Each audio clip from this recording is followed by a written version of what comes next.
当当，大家好，我是你们陆，这是露营实操第二弹。中午因为比较晒，我就把塔索展开了。这是我喜欢这款帐篷的一个重要原因，实用性特别高，可玩性也很高。我们给大家分享一下关于营地的布置啊。我个人的风格不属于那种精致的风格化露营，一切以个人习惯为出发点，所以一直不够精致啊，也不够好看。这里给大家分享一下关于营地的布置的一些注意事项吧。首先，风绳其实是一个我们在露营中很麻烦的一件事，因为它不仅会占用你的空间，还会让你的整个行动变得特别不方便。但是风绳是天幕和帐篷必不可少的一个组成部分，所以有时候我们很难回避问题。建议大家，如果说你有小朋友的营地啊，一定对风绳进行一个装饰性悬挂，比如说小彩旗啊，比如说那种风绳的圈啊。关于这个整个空间的布置，其实我觉得跟家装还是蛮像的，可以简单的分区嘛，比如说我们的这种厨房、餐饮区、操作区和休息区。最重要的是，一定计算好自己的这个通道空间，像小的那些小的东西，零零碎碎的，它经常容易被碰到或者怎么样的，一定要放到一个就是自己碰不到的角落。给大家建议就是往帐杆这放，因为本身帐杆就变成了一个屏障啊，你一定要绕着帐杆走，整个这块已经是既定的，你不可通过了。像这个东西也是，就我也放在帐杆的边，原因就是它跟帐杆的作用一样啊，会阻碍我们通行。离自己座位又很近，我觉得这是提高便利性的一种方式吧。灯杆我也放在了这个帐杆边上，把这种阻碍我们行动的东西尽量集中在一起。冬天大家注意这个取暖设备，无论是油炉还是柴火炉，它非常容易被烫到，大家一定要计算好它所摆放的位置。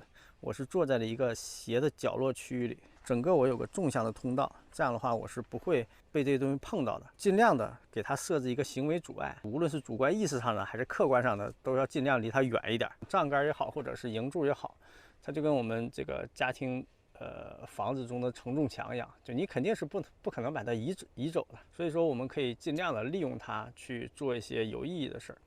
比如说昨天跟大家分享这个猪尾钩，对吧？可以进行悬挂一些东西，然后它也可以作为就是这种保护性屏障，让自己离这个东西远一点。即使我们上床下床，也尽量离它远一点，对吧？晚上的时候我会将它往外面移一下，防止我睡袋掉下来碰到它。所以这个帐篷落下来之后，我可能稍微再往这边移一点。然后因为我使用的是金字塔帐篷，金字塔帐篷在这个比较斜面的地方，在比较靠近边的地方，其实它利用率并不高啊。床周围其实我们还选择会放几个这样的包，一个是不占用地方，第二个是防止我们的毯子或者睡袋掉到地上变得比较脏。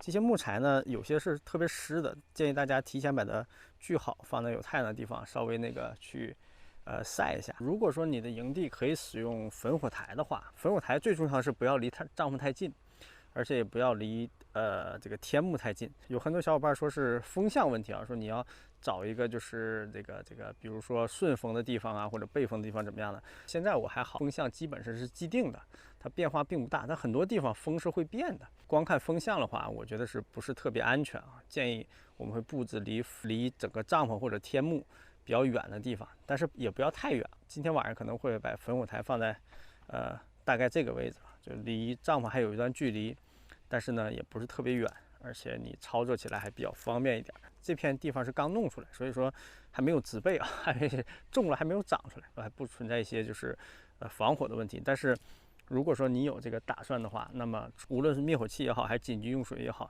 一定要准备好。万一出现什么意外情况，及时止损是非常重要的。还有就是我们会选择集中的一个存放垃圾的地方，因为我们这里离这个垃圾桶比较近，所以说我没有带。一般我会带一个组合起来的立式的这个垃圾袋，放在我们比较近的地方，使用起来比较方便。如果你只用一个袋子的话，其实使用起来特别不方便啊。哪怕你用个箱子做一个外固定的话，也会更好一些。好了，这就是我们的视频内容。喜欢我们小伙伴，希望大家积极点赞关注。我是你们陆。